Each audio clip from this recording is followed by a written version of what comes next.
로마서 5장 12절에서 21절을 중심으로 이해력을 구하자는 말씀을 드리려고 합니다. 하나님의 사랑도 그렇고 성경을 봐도 그렇고 이해력이 필요해요. 좀 더 자세히 말씀드리면 대부분 이제 신앙생활하는 것을 분석해 보면 처음에는 사실에 접근하죠. 사실이나 혹은 사건. 근데 거기에 시간이 지나가면은 의미를 알아야 돼요. 왜 이런 일을 하나님이 하셨나?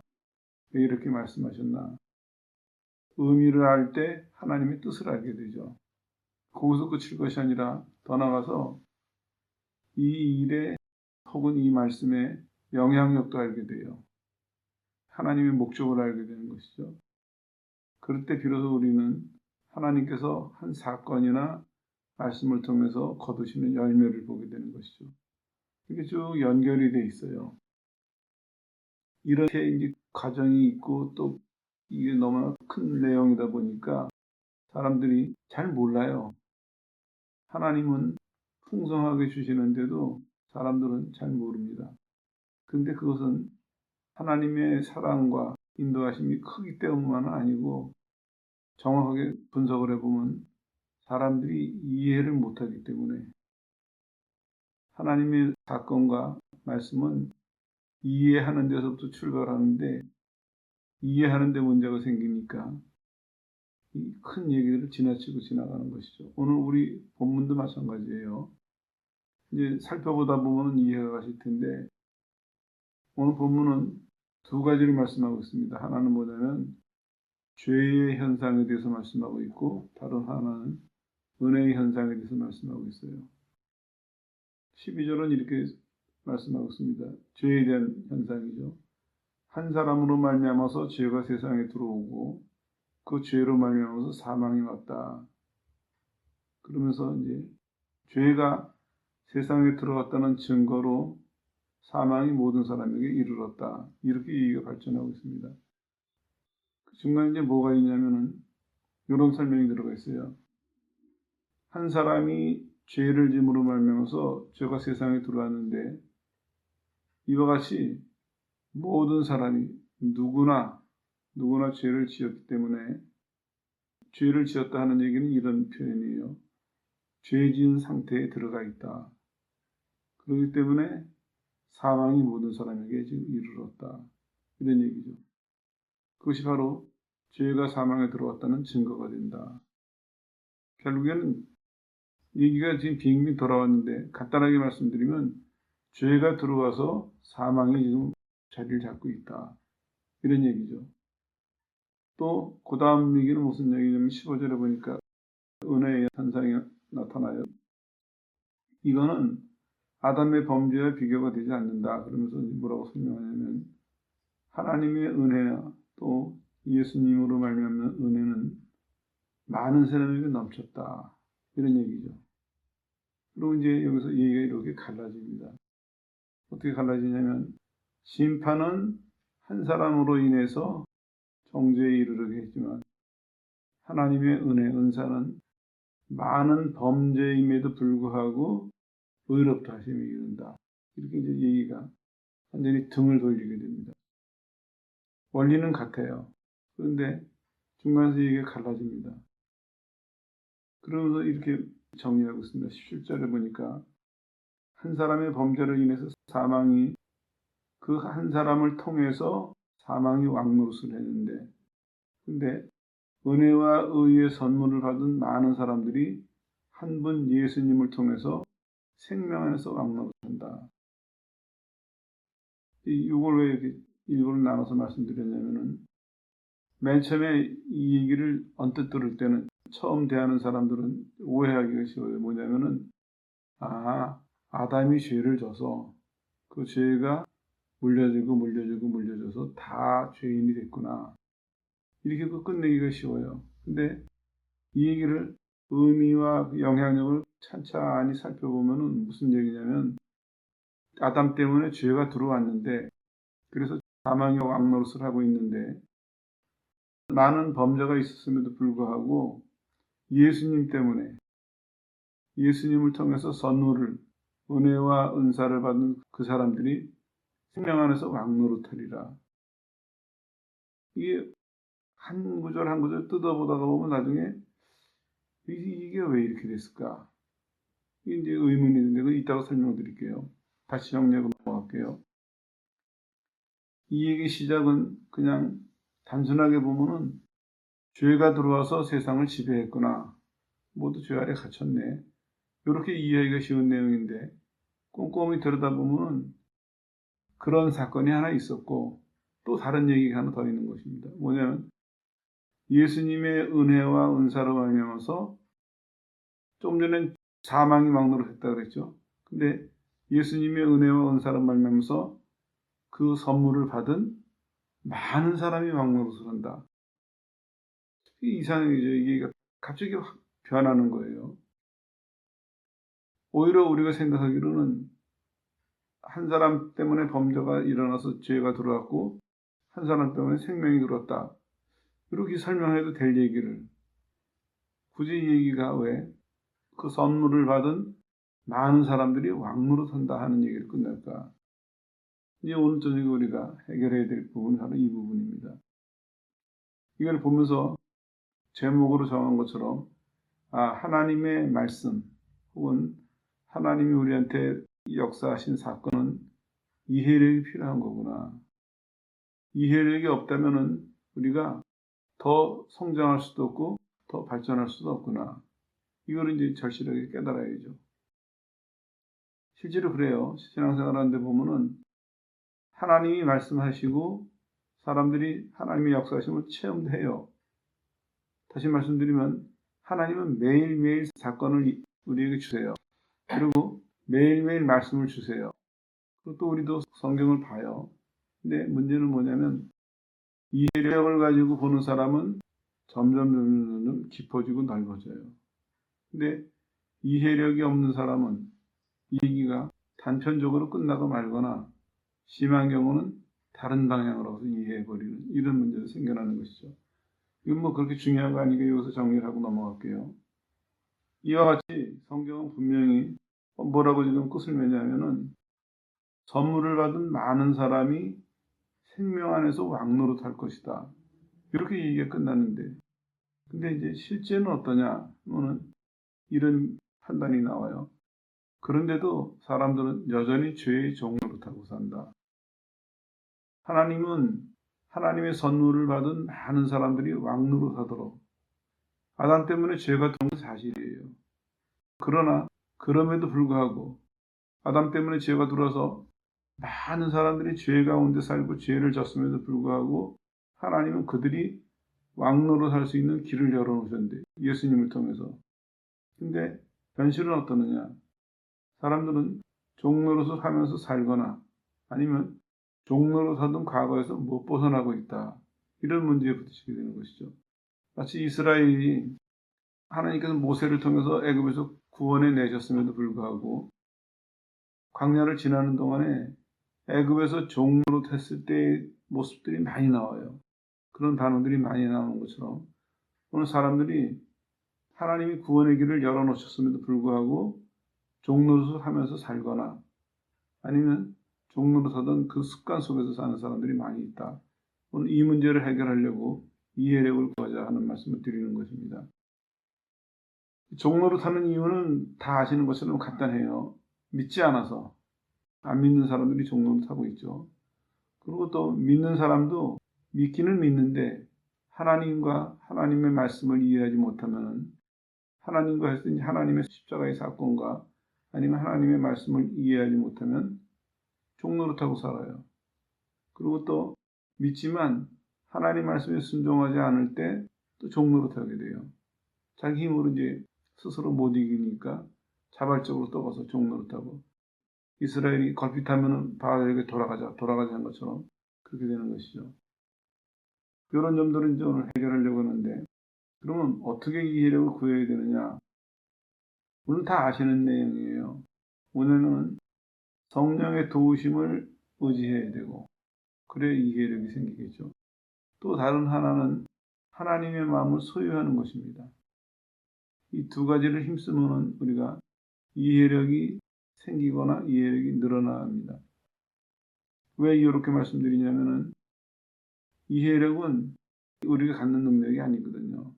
하나님을 알아갈 때, 하나님이 도우실 때 우리에게 주어지는 선물이기 때문에, 그렇기 때문에 성령의 도우심을 의지하거나 하나님 마음을 소유하려고 그럴 때 달라 보이기 시작합니다. 잠시 쉬고 지나가면요. 성경을 보는 것도 그래요. 대부분 사람들이 사실을 봐요. 구절에 대한 얘기를. 근데 그것에 대한 의미와 영향력을 모른다면, 그걸 이해하지 못한다면 이건 사실을 끝나거나 아니면 오히려 그것이 그 사람에게 더 위험할 수도 있다는 것이에요. 쉬운 예를 하나 들어보면 선악과 문제만 해도 그래요. 선악과 문제만 해도 사람들은 성경에 나오는 선악과를 딱 보면서 첫 마디가 대부분 이거예요. 왜 만들어 놓으셨냐 이거예요. 안 만드셨으면 문제 없을 텐데 왜 그걸 만들어 놓으시고, 조금 더 똑똑한 사람들은 이렇게 또 공격을 해요. 아니 따먹을 거 뻔히 아시면서 왜 만들어 놓으셔가지고 왜 일을 이렇게 복잡하게 하셨을까. 근데 그거는 사실만 아는 사람이지 하나님이 그 선악과 문제를 기록해 놓으신 의미와 영향력 이런 것을 전혀 생각 못하는 사람이에요. 오늘 이 본문을 가지고 설명을 해드릴게요. 이 얘기는 이제 신학적으로도 유명한 얘기인데 뭐냐면 대표 원리라는 것입니다. 그게 뭐냐면 말 자체로 볼 때는 아담이 죄를 져가지고 다 죄인이 됐다. 예수님이 구원하러 오셔서 구원받는다. 이 두 대표를 얘기하는 것 같아요. 근데 조금 더 깊이 생각해 보면 이건 실은 한 가지 얘기예요. 무슨 얘기냐면 예수님으로 말미암아서 구원받는다는 얘기를 하기 위해서 핵심은 거기에 있습니다. 예수님 때문에 다 구원받을 수 있다 하는 것을 하기 위해서 아담 때문에 다 죄인이 됐다는 얘기를 도입한 것입니다. 하나님이 진짜 하고자 하시는 얘기, 하고 싶으신 얘기 뭐냐면 아담 때문에 너희가 다 죄인이다, 심판받는다, 죽는다 이 얘기가 아닙니다. 예수님 때문에 너희가 다 살 수 있다. 이 얘기를 하시려고 이걸 설명하기 위해서 아담 때문에 다 죄인이 된 것처럼 그것처럼 진짜 얘기는 이거예요. 예수님 때문에 다 살 수 있다. 근데 사람들은 이해력이 부족하니까 아니면 이해하려고 노력을 안 하니까 반토막만 듣는 거야 앞에. 아담 때문에 다 죄인이 됐다. 그럼 그 왜 선악과를 만드셨습니까? 하나님이 다 아시는 분이라면 따먹을 거 뻔히 아셨을 텐데 이렇게 이제 하나님 앞에 불평을 하거나 원망을 하는 이런 사람들이거든요. 실제로 사람들 신앙생활하는 데도 마찬가지예요. 하나님께서 뭘 하실 때 우리가 이해력이 없으면은 하나님 왜 날 살려놓으시고 예수 믿게 해놓으시고는 왜 이거는 안 들어주십니까? 이런 불평 불만하는 사람들 많이 봐요. 하나님 왜 믿음은 주시고 역사는 안 하십니까? 하나님 왜 사랑하신다 그러면서 별다른 증거는 없습니까? 다 이게 뭐 하는 사람들이에요? 이해력이 없는 사람들이에요.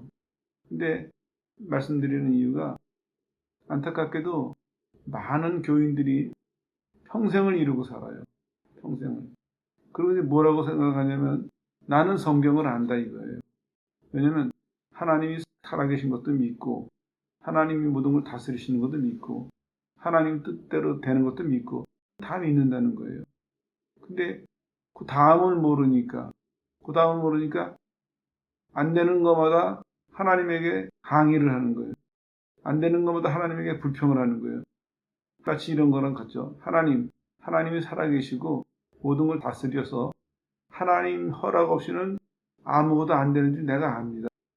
근데 내 인생에서는 왜 그러십니까? 내 인생에서는 구원을 해놓으셨다고 했는데 왜 내 인생에서는 이 문제도 막아놓으시고 저 문제도 막아놓으시고 이렇게 이제 항의하는 거거든요. 그건 모르는 사람이에요. 이해력이 없는 사람입니다. 하나님은 그걸 하려고 하신 것이 아닙니다. 오늘 아담 얘기처럼 아담 때문에 죄가 들어왔다. 사람들 생각은 그 중요하게 생각해요. 죄가 들어와서 다 지옥 가게 됐으니까. 근데 하나님이 진짜 하고자 하신 얘기는 예수님 때문에 너희가 왕노릇한다. 이 얘기를 하시는 거예요. 근데 우리는 어떤 상태에 있습니까? 죄의 종으로 살았던 사람들이고 아직도 못 벗어난 사람들도 있거든요. 그러니까 하나님의 이런 말씀을, 하나님의 이런 사건을 이해를 못하는 거예요. 그래서 결국에는 어떻게 했냐면은 아까처럼 그런 질문이 나는 거예요. 왜 선악과는 만들어 놓으시고 왜 시험은 주시고 이렇게 나오는 거거든요. 이걸 잘 이해하셔야 돼요. 한 가지 사건이지만 이 사건을 통해서 강조하고 싶은 것은 이해하려는 태도와 이해하는 데 있어서 이해력이 늘어나지 않는다면, 이해력을 구하지 않는다면, 하나님의 도우심으로 이해력을 더 갖지 못한다면 결국 우리는 본성에 따라서, 다른 식으로 표현하면 순전히 내 입장에 서서 하나님의 사건과 말씀을 이해하게 되고, 그러면 성경을 아는 것 같지만, 하나님을 아는 것 같지만 실은 오해해서, 잘못 이해해서 더 문제를 크게 만들어버리는, 하나님과 더 멀어지는 이런 일이 벌어진다는 것이죠. 한두 가지 더 예를 들어드릴게요. 마찬가지예요. 우리가 신앙생활하면서 하나님은 우리를 구원하실 때도 그렇고 또 구원하신 다음에도 그렇고, 구원하실 때부터 말씀을 드릴까요? 구원하실 때 양심의 가책을 주세요. 어느 날 내 마음속에 가책이 와요. 그래서 깨우시는 거거든요. 그래서 그 깨어난 사람이 그동안에는 생각 못하고 살았는데 자기가 죄인이라는 걸 깨닫고 하나님의 용서가 필요한 것을 깨닫고 하나님 앞에 나오는 것이거든요. 그래서 구원을 받는 것이죠. 또 마찬가지예요. 신앙생활 하다 보면은 성화시키실 때 하나님이 우리의 양심을 예민하게 깨우세요. 그때 예민하게 양심이 깨어나는 것을 받아들이고 보면은, 아, 내가 옛날에는 잘못한 게 많구나. 믿는다고 하면서도 말씀대로 살지 못한 게 많구나. 깨달아가지고 점점 하나님의 합당한 사람으로 바뀌어 나가는 거거든요. 그렇게 본다면은 다르게 이해한 사람에게는 가책이 큰 축복이죠.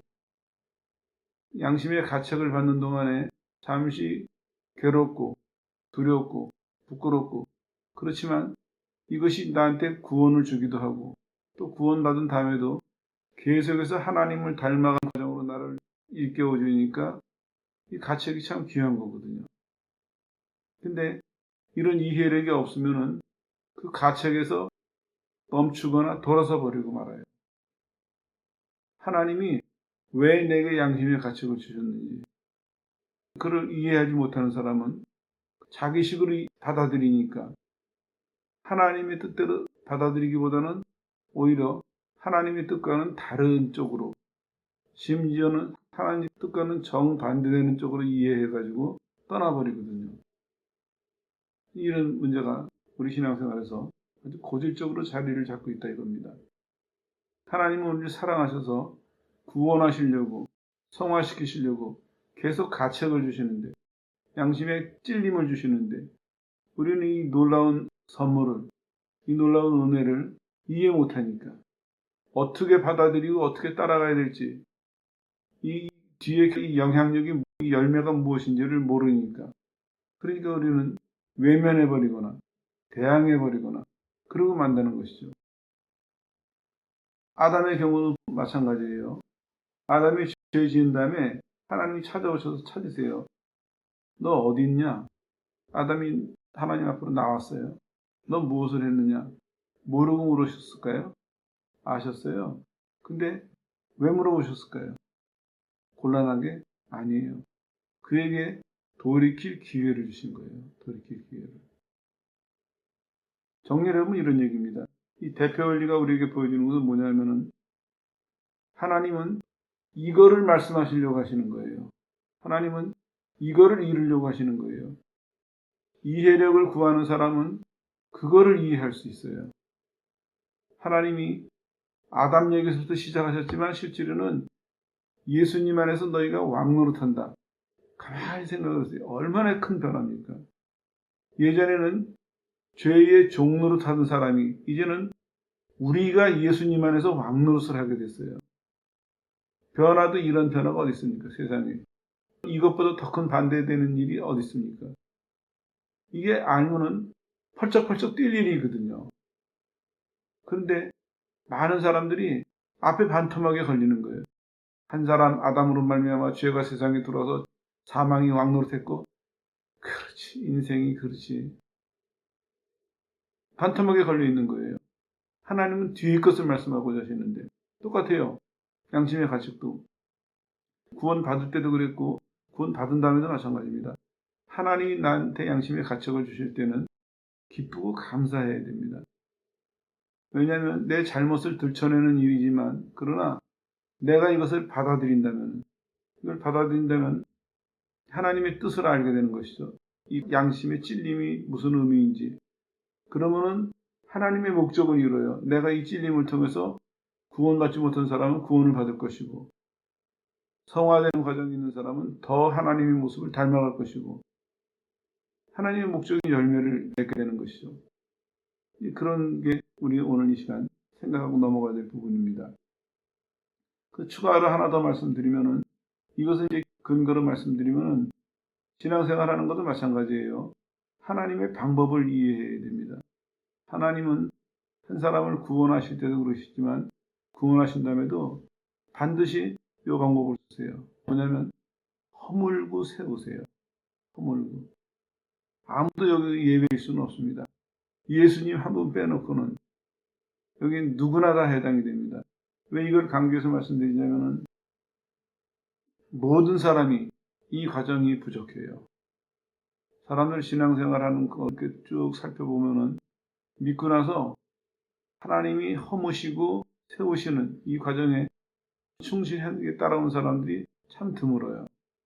그러니까 본인들은 엄청난 체험과 엄청난 깨달음과 엄청난 간증들을 하는데 근데 뭐가 없냐 하면은 이 사람이 하나님이 계획하신 하나님이 뜻하신 그만한 사람 그만한 삶을 살도록 하나님께서 허무시고 세워가시는 이 과정이 참 빈약해요. 그러니까 하나님께 약속받은 것에 비해서는 얻는 열매가 너무 부족하죠. 또 하나님이 인도하시고 역사하시는 것에 비해서 이 사람이 따라가는 모습은 참 서툴러요. 근데 문제는 교회가 이 부분에 눈을 떠야 개인도 교회도 충실해질 수가 있는데 이 부분에 눈을 못 뜨고 있는 것이에요. 간단한 것입니다. 이해하는 데서부터 출발했어야 되는데 이거를 이해를 못했어요. 결국엔 이런 결론이 나오는 거죠. 하나님의 은혜를 주시고 인도해 가실 때 대부분의 사람들이 그 발밑에서 배우고 익혀서 따라가야 되는데 이 과정을 줄여버린 거예요. 그냥 확신만 생기면은 체험만 하면은 깨닫기만 하면은 그냥 다 뛰어나가 버린 거예요. 근데 성경은 분명히 말씀하고 있습니다. 반드시 돌아오게 있습니다. 그 사람은. 왜냐하면은 사람에 따라서 돌아오는 시간이 다르겠지만 결국엔 그렇게 가지고 하나님의 뜻을 이루지 못하거든요. 지금 우리가 딱 그 과정에 놓여 있습니다. 예수님이 오시는 날은 다가오고 있어요. 그건 무슨 얘기냐면 우리가 주님 앞에 서야 될 시간이 다가오고 있다는 거예요. 그러면 다르게 이해한 사람들이면 주님 앞에 서는 그날을 향해서 준비를 충실히 해가야 되거든요. 그래서 하나님께서도 구원하시고 인도하시면서 우리를 계속해서 그 마지막 날 주님 앞에 설 수 있도록 준비를 시키세요. 계속 허물고 세우고를 계속 하시면서 우리를 아주 세밀하게 아주 구체적으로 하나님이 택하신 하나님이 부르신 모습으로 만들어가고 계시거든요. 근데 교회가 혹은 믿는 사람 개인이 이 과정에 내가 온 마음을 바쳐서 온 힘을 바쳐서 따라가지 않는다면 하나님이 기대하시는 진도와 현재 우리가 갖추고 있는 결과와 너무 차이가 나는 것입니다. 이거는 하나님 앞에서도 그렇게 되지만 세상에서도 마찬가지입니다.